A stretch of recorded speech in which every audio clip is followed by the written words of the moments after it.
a business leader, Professor Sivakumar and Professor Asha ma'am from KJ Somaya Institute of Management, Somaya Vidyavihar University.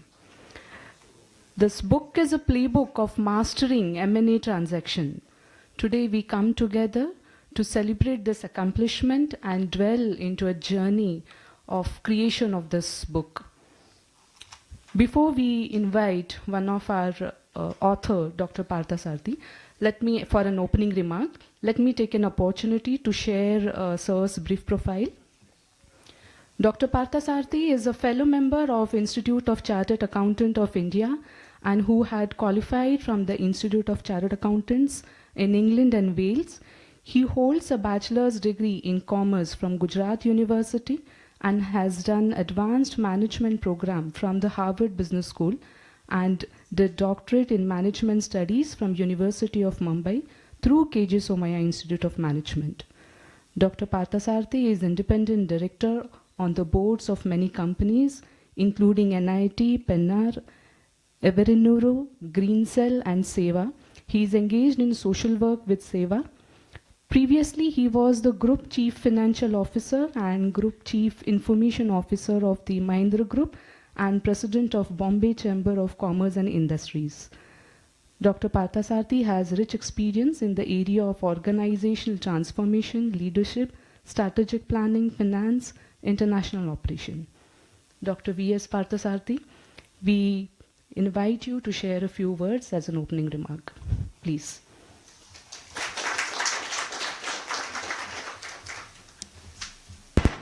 Thank you. You all know I'm not very habituated to standing behind a podium. I generally have mic in hand and roaming around, but this is a very somber occasion, so let me use this little bit of help to do it.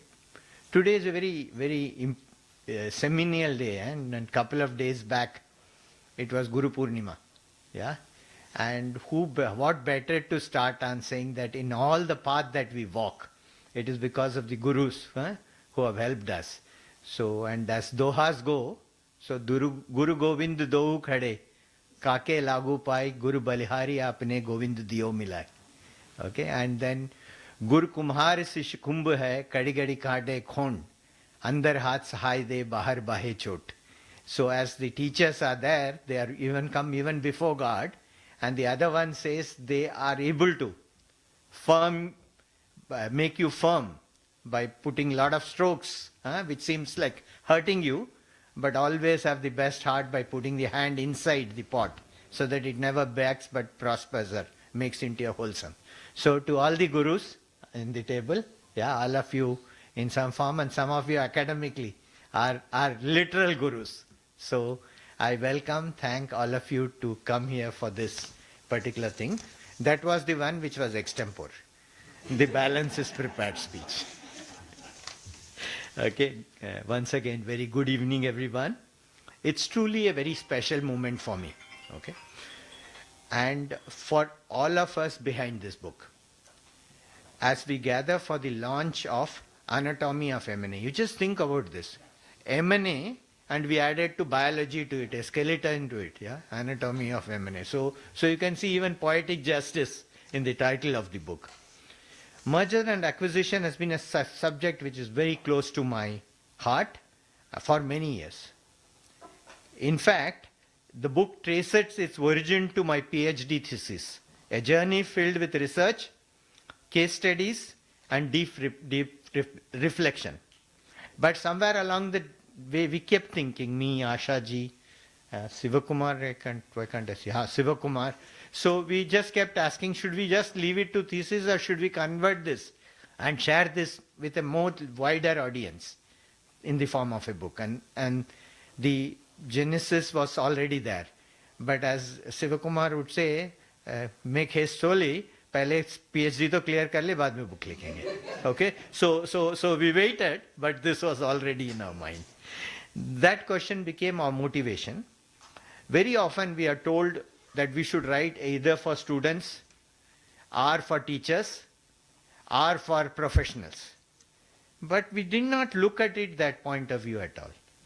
What we chose as a different role is that we decided to start with the basics of M&A because whether it's a student stepping into this world or a seasoned executive navigating deal, everyone requires a very strong foundation. And therefore we said, how do we build that strong foundation? From there, we led the reader into an India-centric case, providing practical, relatable examples that resonate deeply with our unique market environment. Okay?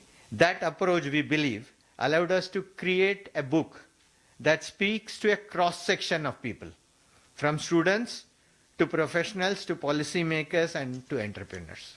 So you can say it's nobody's book and it's everybody's book. So that's the thoda hatke that we started with. Because we didn't think about who should it cater, we should it, what should it cater. At its heart, it's an India-centric book, but what I call with a global tadka. Yeah, so we gave a good amount of tadka to it. So it's you will find international perspective, cross-border insights and universal framework blended with local nuances. It reflects our combined background. One of us, a hardcore corporate practitioner, and the other two, stalwarts of academia and research. Together, we aim to bring both rigor and relevance. Of course, we don't claim this book to be the final word on M&A. Yeah? But we do hope it's a first level industry standard, a starting point for deeper conversation, okay, and more advanced work in the years to come. We already planning future work with more specialized and focused insight. Yeah, when I started my M&A journey, Rasesh, who's sitting in the back bench, who's now CFO in one of the group companies, told me, you should first understand what is pre-money and post-money. So man ki baat se money ki baat, we started getting in that time, and we have come a long way since that. Rasesh, I hope you like what I've dealt out in terms of pre-money and post-money. Then there are something that is particularly exciting about this book, and I like to call it the cherry on the cake. Our proprietary, yeah, Asha ji, SNV Saab, and Path Saath is proprietary, and I don't want to underline that, M&A scoring model. This tool enables you to input key deal factors and the algorithm to generate a score. So the way, Pinky, you should look at is, you give us all the answers we are asking for, we put that and put it into an algorithm, and it will throw out and say, oh, this M&A deal is 75 marks. So you can say, oh, this is going to be a big winner. And other deals may get you 40 marks, and then you say, oh my God, you really have to work on some aspect of it. We hope to challenge so that beginning of the M&A, you have insights, not at the end of the M&A when it is slated to fail. Okay? And I hope that we become a kind of industry standard in developing that. Too early to say, but not too late to try. Yeah, so we're going to certainly do that. And we also must acknowledge Zebra Learn, where are the two ladies from Surat. Surat to dikhaiye zara. Our publisher has positioned this as a bit of a connoisseur's item. Certainly it is priced that way. But we truly hope that it earns its place in your shelves, not just for its insights, but for craftsmanship and things that go with a title you want to put in the front of your book and say, yeah, now I have a connoisseur's item. Yeah, so it's not so much like a painting, because that's too offbeat. But I hope that's an usable, ready reckoner that you want to go back to. We will do more research on this, that's for certain. But I'd like to end today's line, because everyone here has an end clock, and I'm conscious of the time. I like to kind of end with one poem which always inspired me, and said that two roads diverge in a wood, and I took the one less traveled by, and that's made all the difference. This is by David Frost, which is a always quote. And in many ways, this book reflects the sentiment. We look at the less traveled route, blending academic depth with corporate practicality, balancing local with global, and choosing to speak to all walks of M&A people, whether student, whether professionals, whether it is, researchers, all of you alike will find something. Okay, मैं सबके लिए कुछ लाया हूँ, as they say. Before I invite, the rest of this and authors to come in, I want to thank you, all of you here today, for your support, your encouragement, and above all, your belief that ideas, when shared, can change how we think, work, and lead. Thank you.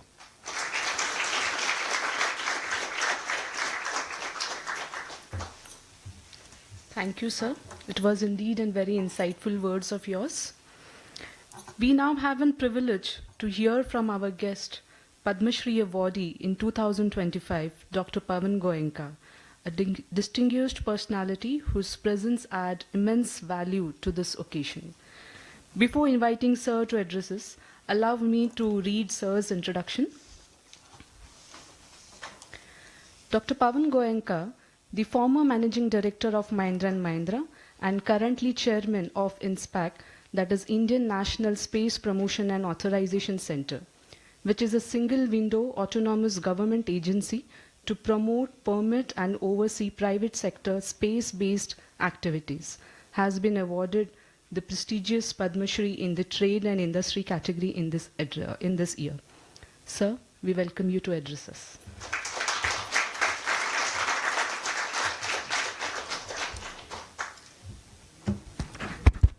Thank you, Partha, for inviting me here today. So, if you ask me to speak on automotive or space, you can wake me up from my sleep and I can speak for half an hour. But to speak in a book launch and that too on M&A, it's a little difficult for me. Though I've done lots of M&As, Partha has been my guru. And since he's talking Guru Purnima, Partha has been my guru in M&As. So to talk about his book on M&A makes it even more difficult for me. Now, first thing, I thought that if Partha was going to write a book, and I'm sorry I don't know the other two authors well, so my bias will be towards referring to Partha. So my apologies to other two authors. I thought that if he was going to write a book, he'll probably write a book on Sairo Sairi. Because those who know, even here in the short speech, he had 2 dohas and 1 poem to recite, and that's typical Partha. So I thought he'll do that. If he didn't do that, I thought otherwise he'll write a book, some kind of romantic novel. And those who follow him on LinkedIn would know why I'm saying that he would have written a romantic novel. But then he's writing on a boring subject like M&A, so we will have to make it interesting by the speeches that are given by other people, not by me. So I have, in Partha, in Mahindra, we have probably done 30, 40 M&As. And I have probably partnered with him, what, more? 120. Okay, so maybe I don't count some of those as M&As. And I would have probably partnered with him in 12. And Ketan has been my partner in crime in most of those M&As that we have done. Some successful, some not successful. But when I browse through the chapters in the book, I must apologize, I have not read the full book yet. Is it out, available? Today you'll get it. You can come back and do a separate review. Okay. He did send me something digital. I tried to open it. I couldn't open it. So I did it just now. I tried to open it 15 minutes ago and couldn't open it. So when I look through the chapters that are there in the book, I somehow thought that he must have written that book several years ago, because everything that we did in M&A kind of aligns with what that book talks about. And I think the scoring formula that you have given in the book, probably many of those M&As that we have done would have scored fairly high in the scoring. At the same time, not all the M&As were successful, or at least perceived to be successful. And therefore, maybe there is an angle to it beyond the scoring that you do before the M&A in what makes it successful. I think what is probably very unique about this book, I'm sure there are lots of books written on M&A, is it's India focused. It's India focused, and it's perhaps a rare combination of academician and practitioners coming together to write a book on M&A with real life case studies on those M&As. So quite a bit to learn from the chapters and from the little bit of blurb that's given in the digital thing. But what I specifically liked was about the various sort of pitfalls that one gets into. And I think those of you who have done M&As would know that's very easy to get attached to a deal. And the biggest mistake that you can make is be attached to the deal, because then you start rationalizing every bad news that comes your way, and you say, no, this won't happen to me, this won't happen, that won't happen, and so on and so forth. And then the various biases that come in. You will do 3 different valuations, and depending on what you want to prove, you will focus on one valuation as being the right way of going. CFOs always take the worst one. The CEOs always take the best one, because CEOs fall in love with the deal. CFOs are mostly detached from the deal. So I would have liked to kind of go into detail of some of the Mahindra examples that he had given, but I think the ones that he had given, I was not involved with. And he told me, you didn't do it, your co-authors wrote those, right? So I don't think they have taken any of the Mahindra automotive tractor examples, so I cannot give any insights. But perhaps I can talk a little bit about SsangYong M&A. Much talked about, many people were involved who are sitting here.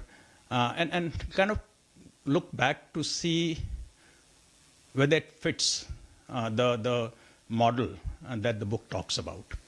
And let me first say that this was done in 2010. We are in 2025, 15 years ago. And if I was to go back knowing what I know and start all over again, I will do it again and again and again. This was an M&A that was, at that time we said, was made in heaven, a match made in heaven, and it was. And even in theory, it fits almost everything that the various chapters talk about as to why that M&A should be done by Mahindra, including how the valuation was done and all of those things. Yet perhaps the M&A didn't deliver, at least from outside, what it was perceived to deliver. Okay, I would have some different view on it, but I think if you just simply look at a CFO way, it didn't deliver what it was supposed to deliver, and why will that be? And that's the question one has to ask, because it will fit in any M&A book as a perfect M&A. Okay? And I think this is perhaps the X factor that one has to think about beyond what any textbook may talk about, is what will make an otherwise perfect M&A not deliver. In this case, the X factor was, and this is just for consumption of people in this room, because we don't talk about these things outside and certainly don't want it to go into any kind of media conclusion, and especially now that I'm not in Mahindra and Mahindra, I don't want anything to be written where I'm quoted about something Mahindra did. But one of the things that in a cross-border M&A that's very important is how the senior partner will be seen by the junior partner. So in this case, clearly Mahindra was the senior partner because we pretty much owned the company, 75-80%. And there was a feeling among Koreans that Indians cannot own a Korean company. Now this is something that we did not account for, that this feeling that Indians cannot own a Korean company. I'm sorry? It's not cultured. I mean, look, don't misunderstand me. I'm just being very, very, very upfront. It's about we are superior. We meaning Koreans are superior, and how can Indians own us? That feeling is the feeling that, and therefore they were not ready to be told by Indians on what they should be doing to turn the company around, right? And that became a fairly difficult process for us. We kind of anticipated it before M&A, but became more difficult than what we thought it would be. And the second one was certain court actions that cost us almost $60-70 million every year because of some rulings that court did on labor costs, which we had not anticipated for. In Supreme Court of Korea. Supreme Court of Korea, right? So therefore, there are many things, but I'm just giving you two things here. And therefore, there are in every M&A these factors that will not form part of any template, that will be very unique to that M&A. And you have to go beyond the theory or even the practice, because each M&A, no matter how many you have done, will have its unique perspective, will have its unique complexities that you have to account for. And I'm just picking this example because most of you would have probably heard about SsangYong M&A that Mahindra did, and one of the largest in terms of money that we had spent on that M&A. What does not get accounted for often, when corporates are doing M&A, they are mostly strategic M&As, obviously, and we take into account what we would call synergy benefit, scale benefit, all of those to justify the price that we are paying. But what we have to kind of take into account is what will I do that the current owner or current managers are not able to do, right? And that also sometimes gets missed out because we often start thinking we are better, we'll do it, we'll turn around without being very clear on what we will do. So Partha always insisted on a 100-day plan on what we'll do after the M&A, and always insisted on, in fact, we had a book that was written by Rajiv Dubey on cultural integration post M&A, and cultural integration becomes extremely important for doing that. The other just one difference that I want to bring in is in corporate M&A, and not M&A, but investments done by investment firms like PE firms, right? And the approach there will be very different. The analysis will be very different. What will be a good corporate M&A will maybe a very bad M&A for an investor, and vice versa. And that, I don't think your book gets into that part of it. It's mostly corporate M&A, where it's a strategic investment and not really a financial investment, right? So I guess I have taken probably longer than I should have, but I just wanted to take one example, which he has not taken, and give some angles. I don't know if all of these are covered in your book or not. When I read your book, I will know. But there are intangibles that sometimes don't show up in the outcome that becomes in corporate M&As as important as the financial outcome of any M&A. And I don't know, again, whether you go into that as a benefit of M&A or whether you look at only financial outcome of the M&A. So thank you very much again, Partha, and congratulations on the book. Looks like it's written like a very good textbook that perhaps should become a must sort of curriculum in any of the MBA or financial colleges. Thank you.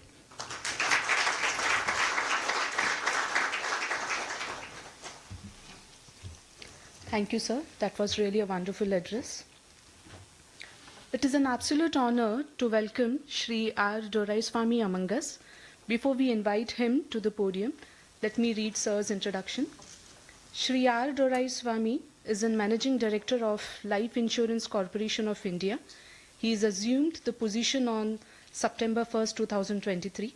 Prior to this role, Most respected Padma Shri Goenka sir, the authors of the book and the host of the program, Dr. Parsardi, the co-authors,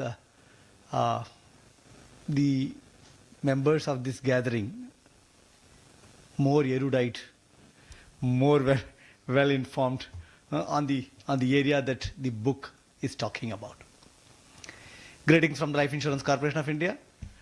And as Shri Goenka ji mentioned, we look at M&As only from the view of a financier. Institutions to which we have either lent or invested as an investor. When they undergo, we keenly watch how it happens, and only to the interest of protecting or worrying about the investments or the money that we have lent. And looking at the gathering, I don't know whether I would be the right person to be talking on this at all. Neither from the background that I come from, nor from the subject that is being discussed. Of course, being a public star organization, we have never been looking at this area as part of something which we may have to do, we may have to undergo. Having said that, 2022 saw LIC getting listed. And this, even the board getting completely transformed. When we have true independent directors from the organization sitting as whole-time directors, and the nominees from the government. sitting and the discussions going on, and particularly when it comes to the various committee discussions, we talk about what happens around us and what should happen to LIC as well going forward. All of you know we were a monopoly for a large part, and of course we were born as an organization by the biggest of M&A. 245 companies. We never used the word merger in those days. It used to be amalgamation. Amalgamation, or more correctly, nationalization.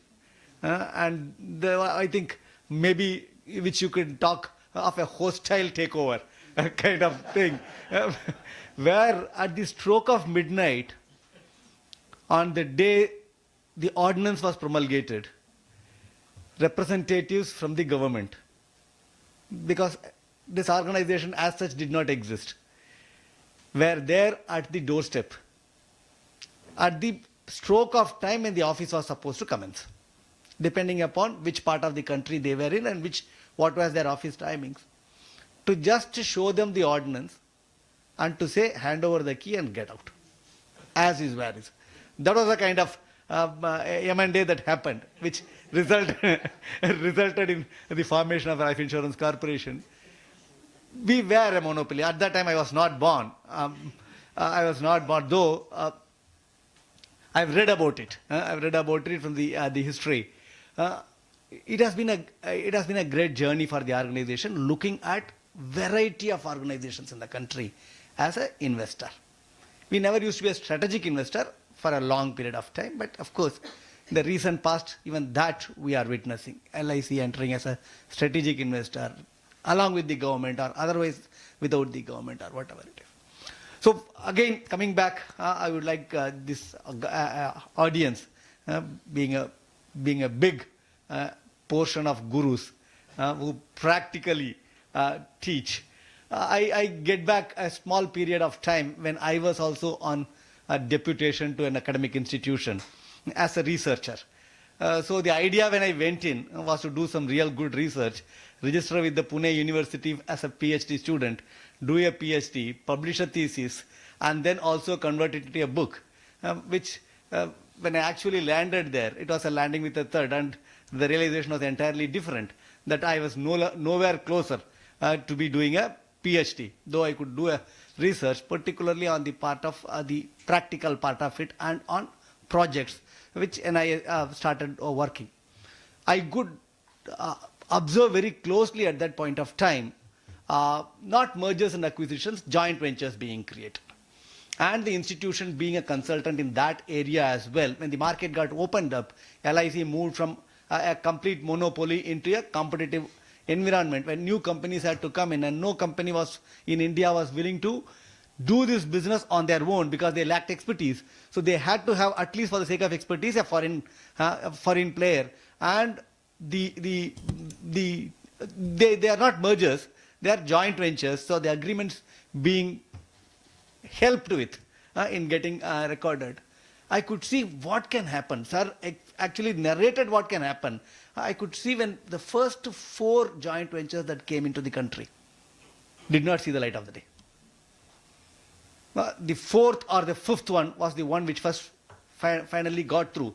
And we don't call it licensing. In the insurance regulation, they are not licensing insurance companies, but they are giving certificates of registration. So that R4 level they have to reach, they have to cross a long path. But the sheer weight of those organizations, that I don't want to use that word, but actually the egos, I could see them take a bigger proportion as the discussions progressed and collapsed on their own weight. And one such major joint venture which could have come into the country as the first insurance company collapsed on a single item called what will be the name of the new company. And that did not go through. Of course, both those partners are with some other partners much smaller than themselves, so that their point of view could prevail. Okay. You will find, if the companies in India you look at, particularly those joint ventures which exist, you will find that those companies, most of them have the names of both partners. Neither of them want to drop, except only 3, where the company felt they are too big to allow the other partner's name to be even brought in. Okay? And this is the weight on which the first proposed joint venture collapsed. And also you would have found, I don't want to name them, a company came into India. Fortunately, the regulations permit either life or general. Initially, the standalone health as a market did not exist when they started happening. So the foreign partners were strong in both.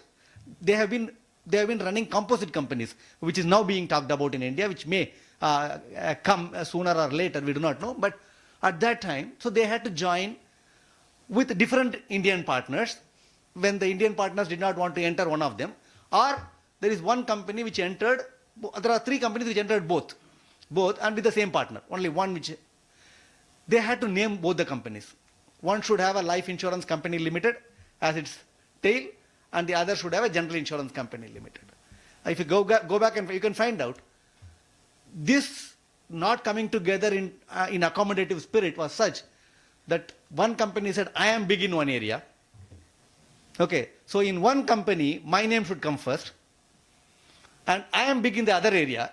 The other one, he said it will come, and that happened.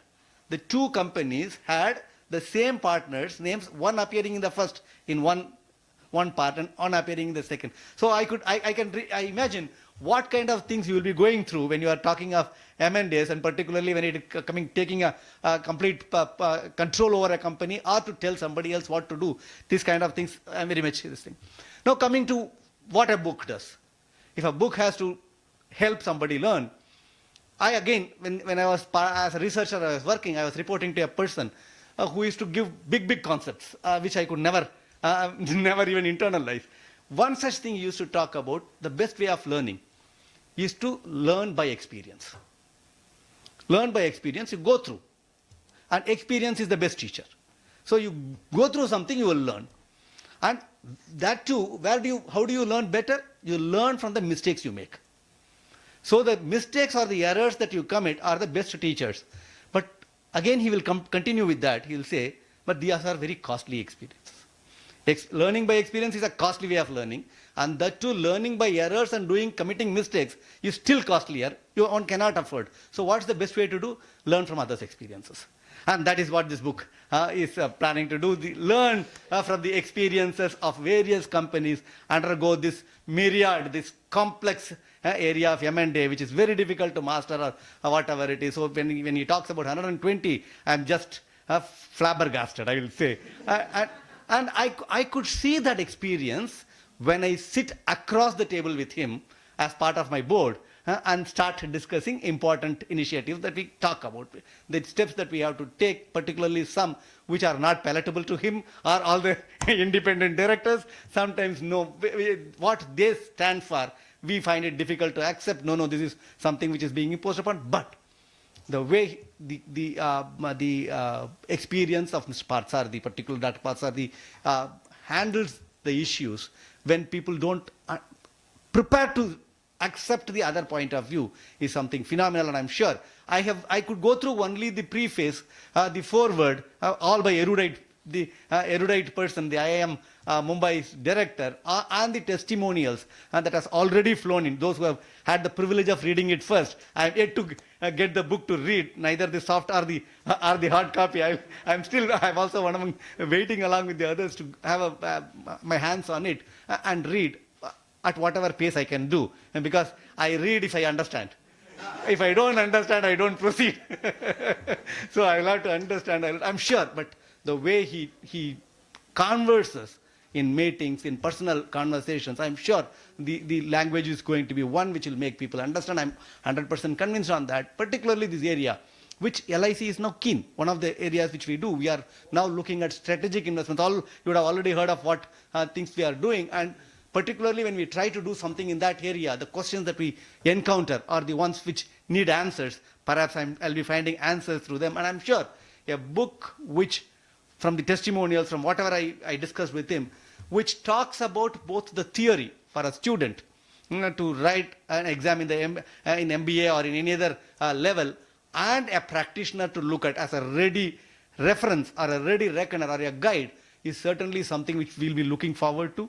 I'm really thankful for the co-authors, the guide. I think one person worked with you on the page, Mr. Shivakumar, and Madam Asha, I would like to congratulate. I would like to thank on behalf of the entire illiterate world outside in this area, particularly because we are bringing something which is really going to be a great tool for others. I'm sure this will be improved upon. I think there can be sequels to this by the same authors, or there can be new authors or somebody else coming up with new ideas. But certainly a book which talks both about theory as well as practice. And I talked about learning by experience. There is no better way than case studies. All the management schools use them, and when I see that the book uses cases to explain the complications of an M&A process or the M&A activity, and particularly as you said, the pre-money, post-money, but the post merger activities that need to, the steps that need to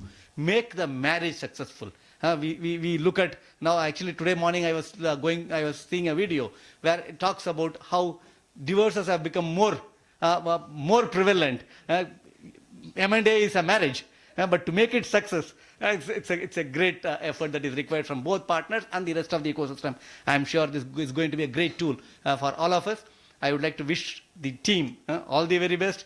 Wish the all success. If it is if it is brought with any commercial idea in mind, I would like it to be a great commercial success. And more than that, I wish that the book serves as a beacon of light for people who are going to use it, both in the academic as well as in the practical world that they are going to face in future. Thank you very much for inviting me. I was literally wondering why I have been invited, except for the position of my organization as the biggest financial institution, the position I am holding there. I think I don't fit into this group, but still, it's a really nice experience for me to undergo. Thank you very much, sir.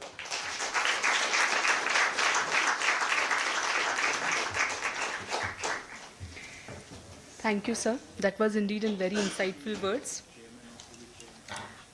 Our next esteemed guest, we were hoping to have Dr. Manoj Tiwari, the IIM Director, Mumbai, but unfortunately, sir couldn't make it with us.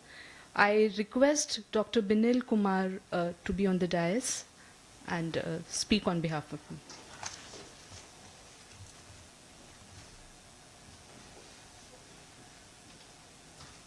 Thank you.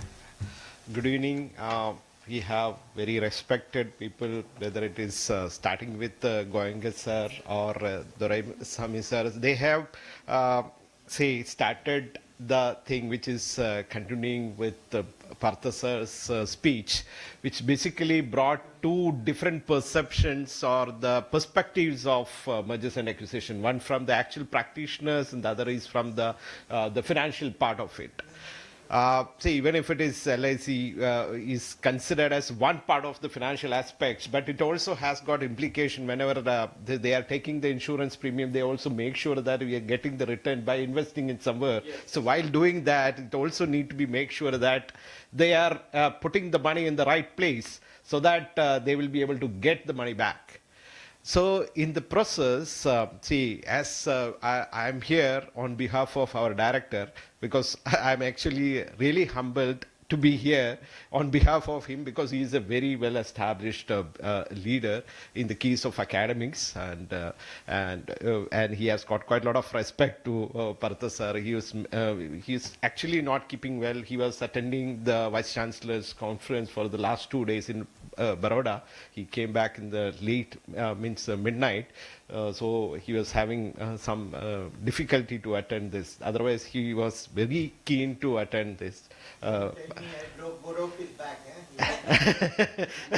So that's a case. And as an academician and also from the economics and strategy, this is very, very important document for us. As Doraisamy sir has put it, we actually need to educate our students from the actual cases.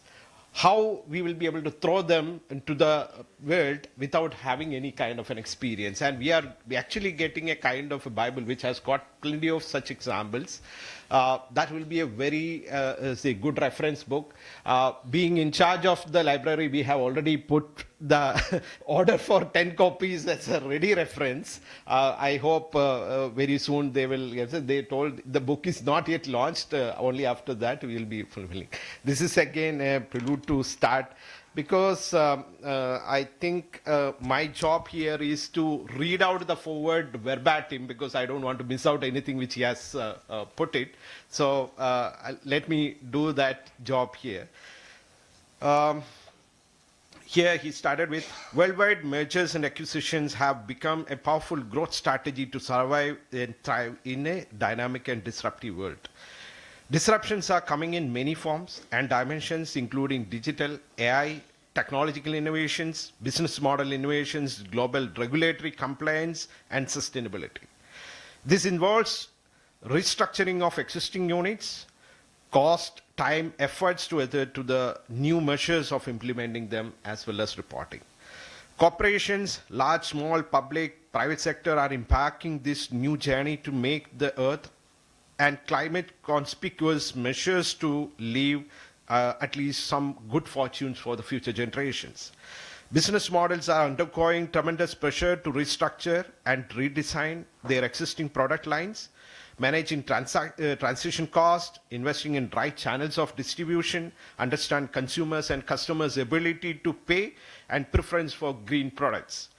Further, the delivery of services with innovative methods complying with the regulatory norms, managing competition, coping with proper revenue mix are some of those major concerns. It is in this context, mergers and acquisition play a critical role in restructuring and expanding business, acquiring new technologies, amassing digital footprint, and expanding geographically to thrive in this environment. Indian mergers and acquisitions has come a long way.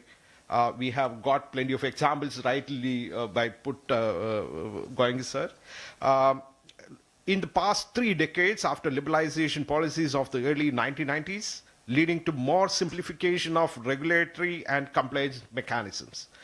There have been many textbooks authored in a global M&A context, but very few textbooks which are available with an Indian perspective. As a, say, professor, we are facing this particular problem. We are not getting right kind of examples for our students who may be leading our organization. Not everybody is going to lead the foreign organization. We need somebody to lead. So we require the actual, the primary hand examples for their reference. So here comes the right way of doing it.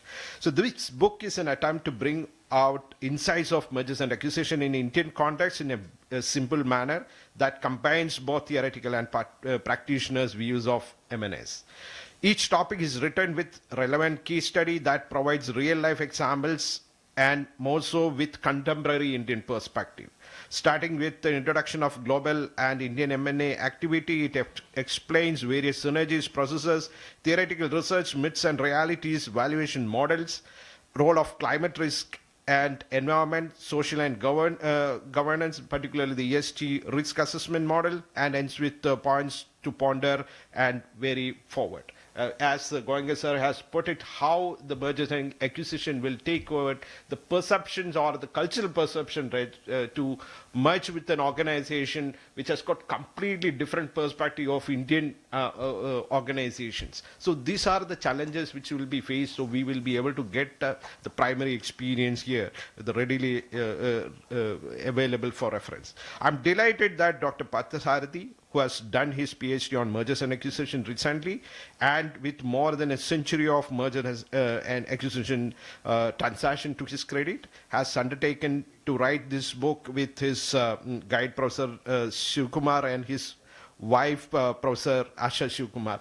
This is again a very interesting thing because I had a very short stint in KG Somaya, and Professor Shivkumar used to be my superior officer here, to reporting officer as well as ma'am. So I got an opportunity to introduce their book. This is again something which gives me quite a lot of pleasure here. Thank you, sir, for giving this opportunity.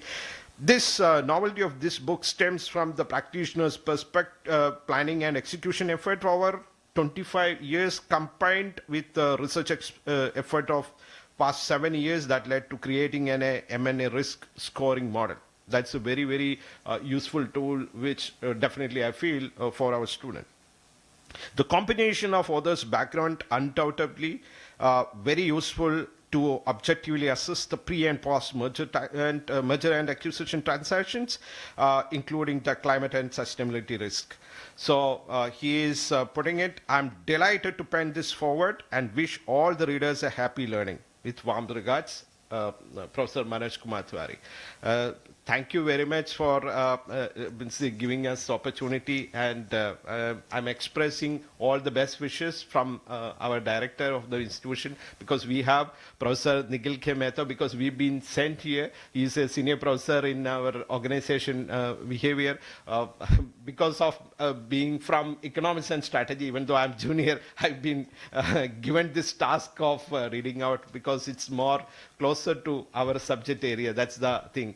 So thank you and best wishes for all the book. And we are also waiting, as all of them are telling, so we are also waiting to read that book. So thank you very much, sir.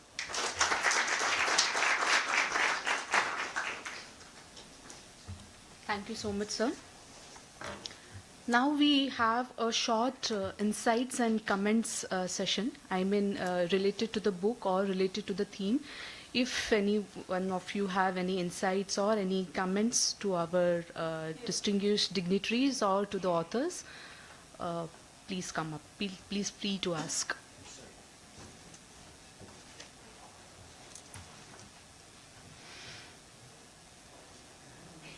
Thank you. My name is,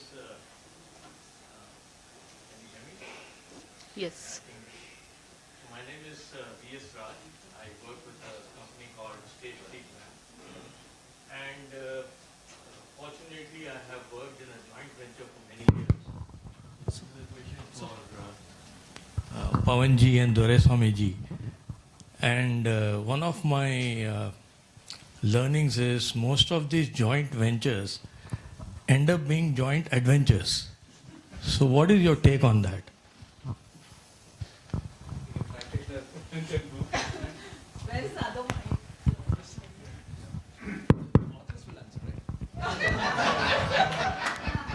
Raj, you don't want me to answer, na? Pawan, you want to kind of do? I'll just tell it.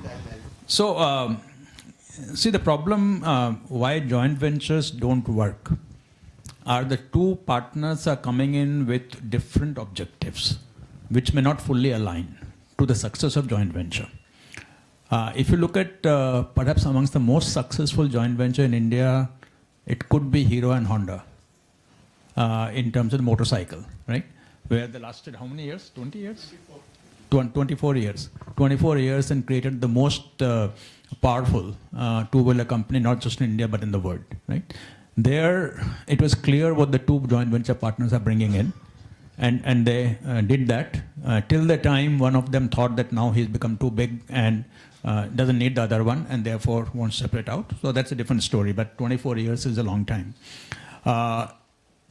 So I think joint ventures often will have a fixed life, because at some point of time the needs of the two partners will be met and they may want to become independent.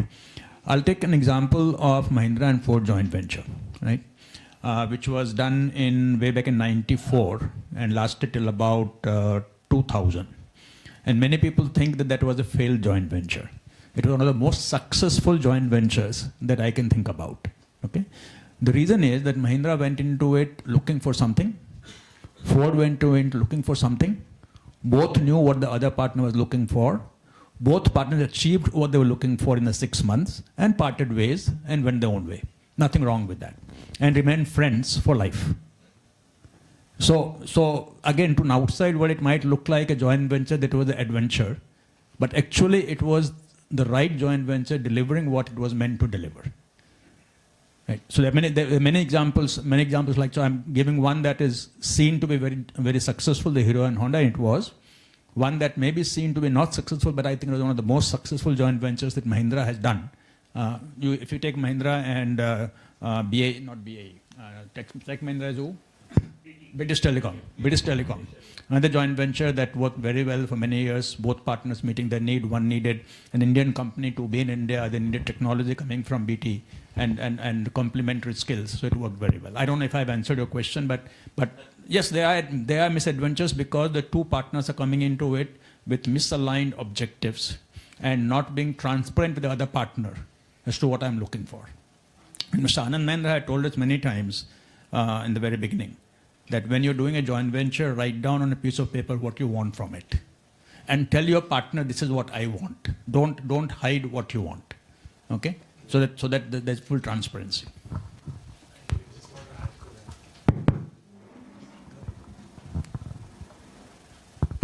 Hi, Akhil Hirani. I am a lawyer. I do M&A and JVs for the last 25, 30 years with Majmudar and Partners. So, it's a very interesting point that you raised.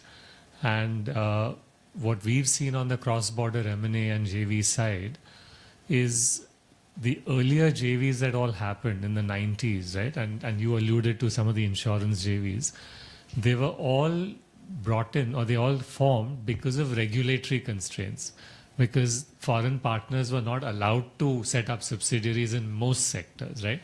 And you mentioned, Goenkaji mentioned about the Hero Honda, but I would go a step back and say the Maruti Suzuki JV probably has been the most successful JV, where Government of India with Maruti, Suzuki, and they've been there for, 40 years now, right? So I think the regulatory arbitrage is now behind us because most sectors are liberalized, and insurance also hopefully will go to 100%. And so I think that is now behind us. So as Goenkaji mentioned, what is it that people want? And I had brought that question up, right? The cultural nuances really make or break the JV. And when we've seen some American clients coming in, right? Their entire perspective is quarter to quarter because these are big listed multinationals. Back in the day, the Indian mindset was more slow and steady. And so there was an inherent disconnect in terms of the pace at which things needed to happen, right? And then often as lawyers, there was always this discussion about a call option, right? Because the US or the foreign partner always wanted to eventually buy out the Indian partner. And that's where the valuation issues became relevant because people agreed to prices on day one, but then values went up. And so partners had clashes, right? And so we've ended up in a number of arbitrations and where, like some famous ones like Daiichi, and we've been with the Otsuka, the Japanese JVs, where the Indian partner has then said, no, I'm now not agreeing to what I agreed to. I need to be paid more, right? And maybe he's right because the value did go up. Nobody anticipated the growth of the market. So I think that whole forward planning, and as lawyers, we've seen end to end, right, forming to breakups. And so I think the forward planning, and as Goenkaji mentioned, what is it that you want? And if your need is achieved, let go of your ego, right, to your ego point, because that then really, it helps us as lawyers because we love it when egos fight, but it's not good from the business standpoint. Yeah. Thank you. Yeah, I won't go further into this. Yeah, we got two answers. So, but this is more your comments, your insights, yeah, so not so much about the others. This is a point for Dr. Goenka. Just to like to have his view. In M&A, it is said that sometimes the best deal is the one which is not done. So, in the context of JLR, sir, would you see that it was for?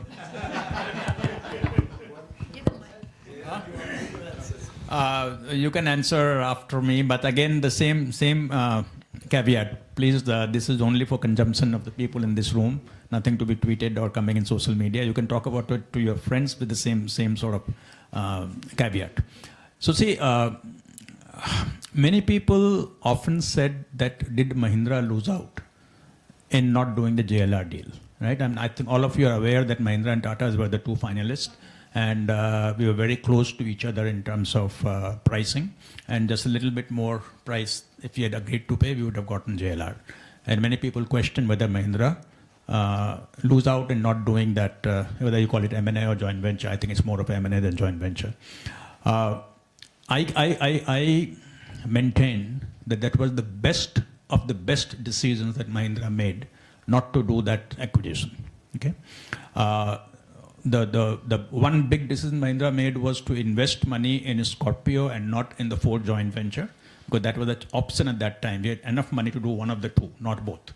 So we could have invested more in the Ford joint venture at that time or do Mahindra, and we chose to do Mahindra. That was the best decision. Scorpio, that was the best decision made. Here, if we had invested in JLR, chances are Mahindra would be bankrupt. Not because of what we were going to invest in it, but what money was required later on to keep it afloat. Because remember, immediately after that was the 2008-9 slowdown. And that time, Tatas were able to pump tremendous amount of money into JLR. Mahindra didn't have those deep pockets. We would have used all our pocket money to buy JLR. And after there was nothing left for us to add to it. Tatas did. And that's how they could pump money into it. So therefore, yes, you are right that it was joint venture M&A not done being the best M&A for Mahindra at that time. No, without any doubt, it was the best deal not done. And we got out of it, I mean, with the same Chatham rules I'm saying, we got out of it knowing fully well. Not that we couldn't win the deal, we did.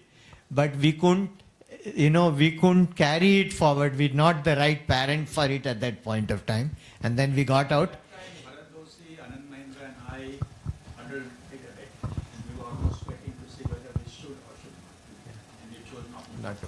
And this was very quick. Ketan would remember the kind of thing. But in retrospect, I and the CFO of the other organization sat together. I said, your loss is our gain and our loss is our loss. That's what he mentioned to me. So I'll leave it at that. Any other comments? Ketan. I just want to add the best M&A that was done by Mahindra, in my opinion, was the Punjab Tractor. Okay. Now, Punjab Tractor was a deal that was done in which year? 2006, 7.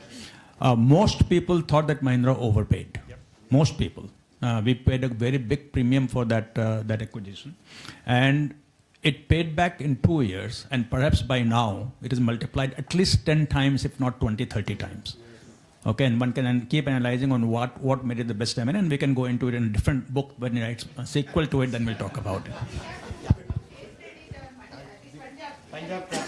Case studies, yes. And there I've been a little bit more vocal, just to say, health drivers versus growth drivers. See, this is the nuance you brought out, that we do forget about the cultural aspects of acquisition. We focus on financial aspect.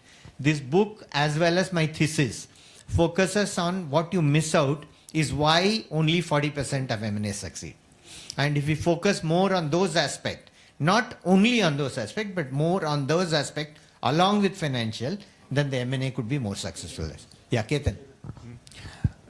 Before I start off on the point that I want to talk about Partha, on this Swaraj Tractor thing, life turns full circle, and now Mahindra has made a deal at a significant discount to the market on Swaraj Mazda.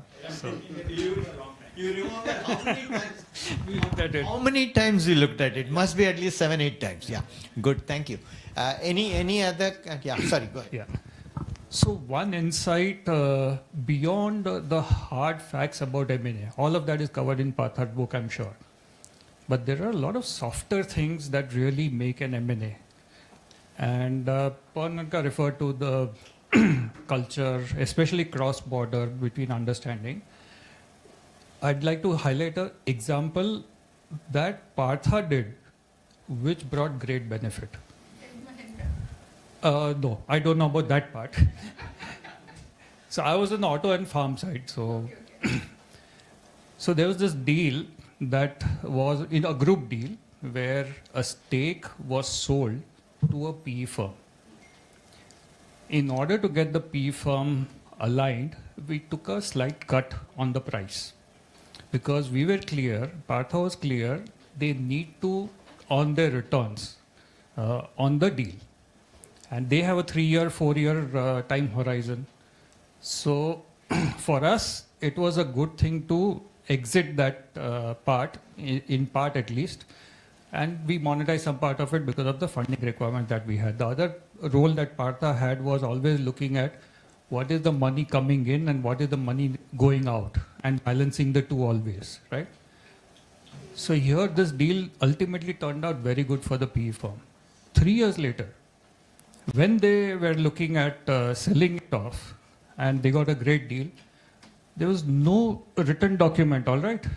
Partha went back to the managing partner of that PE firm and said, you know what, I gave you a sort of a incentive at that time to make you accept this deal. But now you actually made twice of what you were looking at. There's nothing written.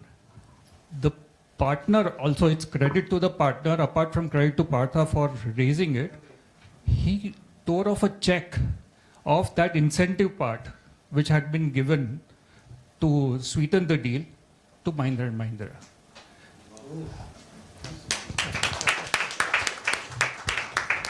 And the PE can do that.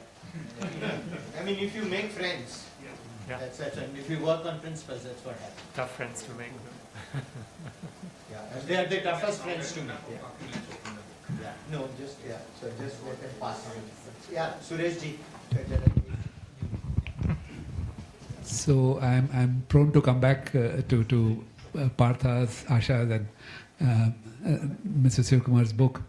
My name is Suresh Lalwani, and I am a professor of finance at SP Jain Institute of Management and Research. And I have straddled across industry as well as academics, and more than 20 years in industry, more than 20 years in academics. And the one thing that I mean, this is a point that maybe is a repetition, but the ease with which the book straddles across industry as well as academics is amazing, because there's a huge need. I mean, having been in both parts of the ecosystem, I can say that there's a huge need for that chasm to be bridged, and that's something this book has done tremendously. The second thing is, insofar as strategy is concerned, many a times, many books on strategy tend to be prone to be nebulous at times, and this book picks strategy by the scruff of its neck and brings it down to earth in terms of implementation. So, in terms of execution, that's something that I thought was remarkable. And being a keen observer of processes, there was a famous line in one of the Bollywood movies which said that, manzil se behtar lagne lage raaste. So while the process in any such transaction would be very painful, I think the book does immense justice in terms of dealing with it squarely. So the scorecard that Partha was referring to. So all in all, I think it's a wonderful, gift, particularly to the student community, which I currently have seen from close quarters. And of course, as we can see, the industry stalwarts present in this room, starting with Dr. Goenka and all others, have been raving about the book. So all in all, it's a great combination, a winning combination. Compliments to the team. Just so that one of the few people who has done a book review and read the entire book is. And Dr. Goenka, we were the team which trained your CXOs in the SP Jain team that trained your CXOs in a few years back. Your CXOs, You remember the CEOs, we wanted finance for CEOs. Oh, okay. During that entire program. Yeah. Done. Thank you. That was really insightful and comments from your end. Now the event, the moment we all been waiting for, the unveiling of the book. I invite our authors along with our dignitaries to come together for this grand unveiling of the book, The Anatomy of M&A.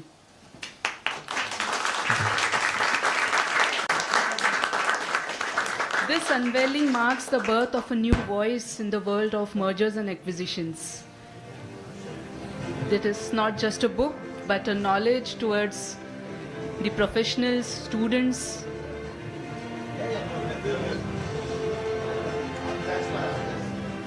pick up this. Pawan? Yeah. Come, please. Good. I want it. Yeah. Sorry, just 1 second. So I thought this we will do a little hatke. Because there is nobody in this room who is less qualified to inaugurate a book. So we said, why not all of us unveil the book together? Yes. Every one of us. So I called all these 50 people with that in mind. So on the back of the book is a small one, you just pull it and then it opens. That's all you have to do, but let's do it together. Let me just that. Okay. Yes.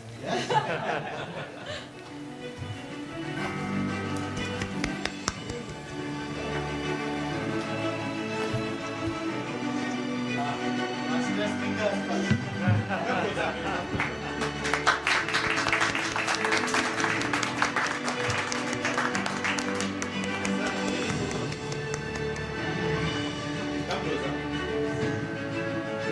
Now look here. Smile. Great. Now look here, everyone.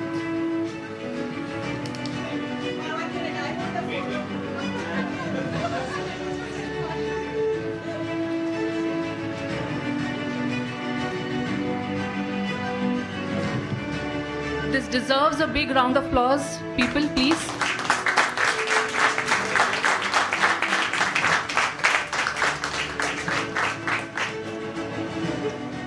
Yeah. Can I also request just, you all can take 2 minutes, all by table, आप जरा सब लोगों को जरा book unveil करने के बाद जैसे हम लोग करें से एटलीस्ट एक फोटो खींच लीजिए. I would want that done. Please.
Just 1 second. Yeah, just 5 more minutes.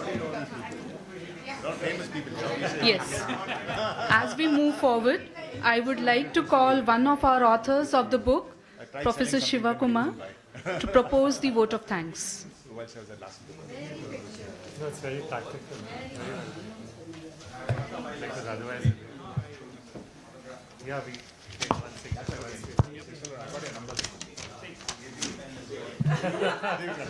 As long as we get it back. You can take the book, I'll keep the pen.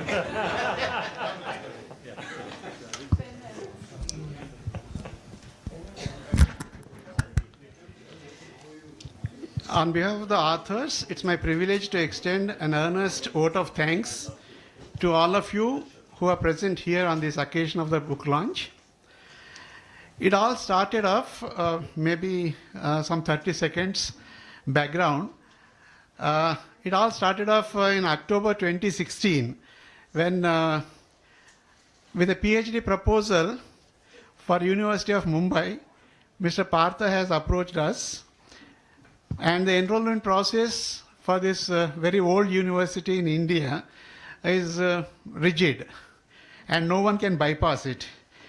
So for a busy person at the helm of affairs when he was in with the M&M group, both the scholar and me, we had tough time.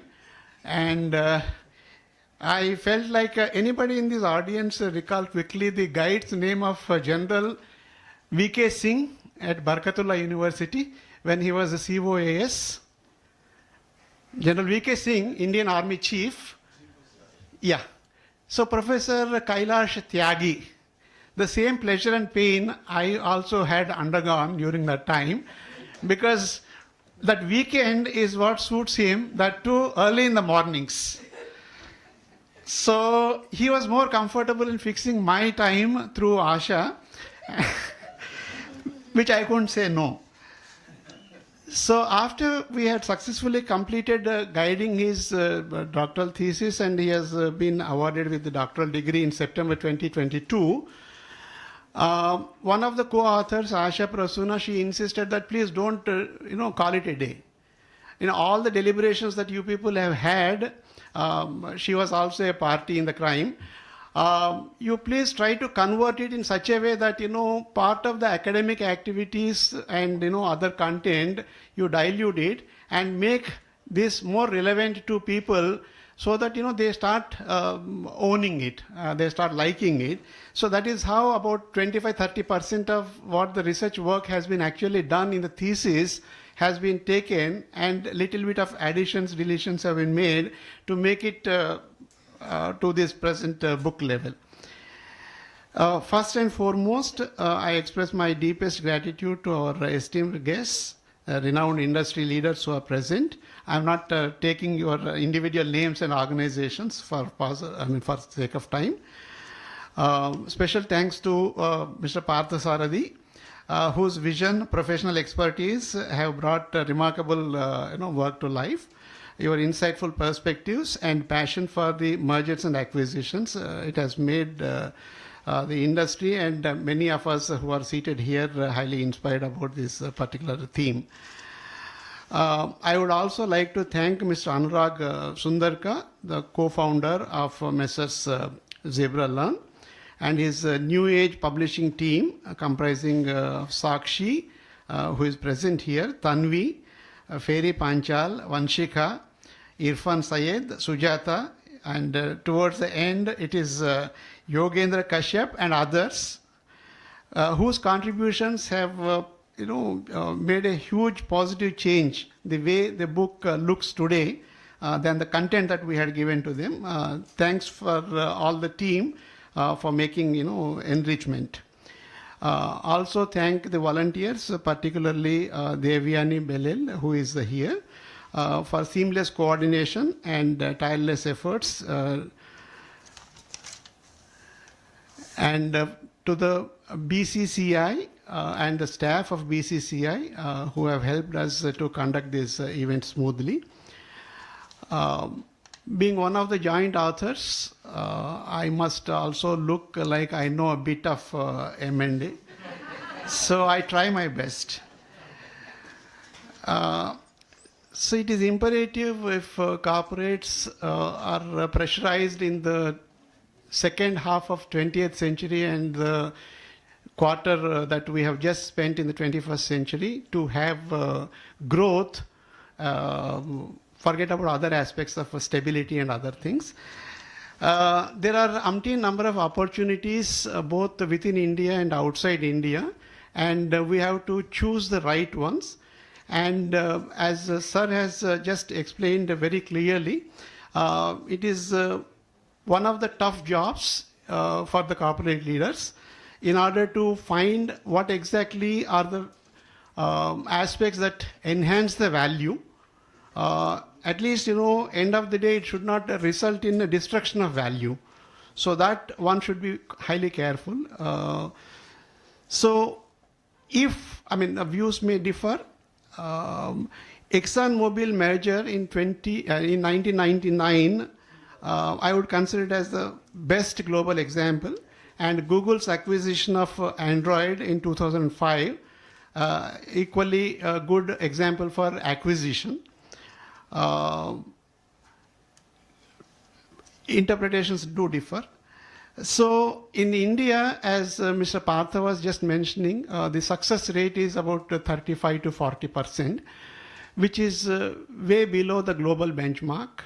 And I hope in future we also may master the art of M&A and try to set some better benchmarks for other dozens of countries to follow, the way we have just taken a few names here. Needless to say, it is highly intricate. No one has and can have complete information about various aspects which affect the success rate of the M&A. And also the resource intense, the very nature of this entire process involves, always we aim at value enhancement, but we don't know unintendedly might result in some kind of, unexpected collaterals. I've had the opportunity of associating with the publishing of the books, research articles, copyrights we obtained, some patents, etc. But none of our past experiences, which I have jointly authored with Asha and with Mr. Parthasarathy, both these, we could celebrate it in this way. So it is very heartening that we could have the opportunity of seeing some stalwarts, and thank you for requesting and ensuring that they are present here. Thank you, sir, particularly both of you. And I have had the opportunity of seeing some of my old friends, my other professional colleagues from IIM and from TIS and from SP Jain. I'm not taking in. Has he joined? Where is he? No. I have not seen him. Okay, we were expecting one of the CGMs who was also my student with RBI presently, Dr. Ramaya. He knows him. So I thought he would have made it, but somehow. The book this launch of the book is done. So the Thanksgiving has to be as brief as possible. Thank you all. And yes. I had the opportunity of meeting the parents and family members of Dr. V.S. Parthasarathy, and I'm happy to share that he speaks my mother tongue. So, Telugu. Telugu songs also, yes. So look forward to sharing many more such occasions, happy occasions, and thank you for being here. Thank you all.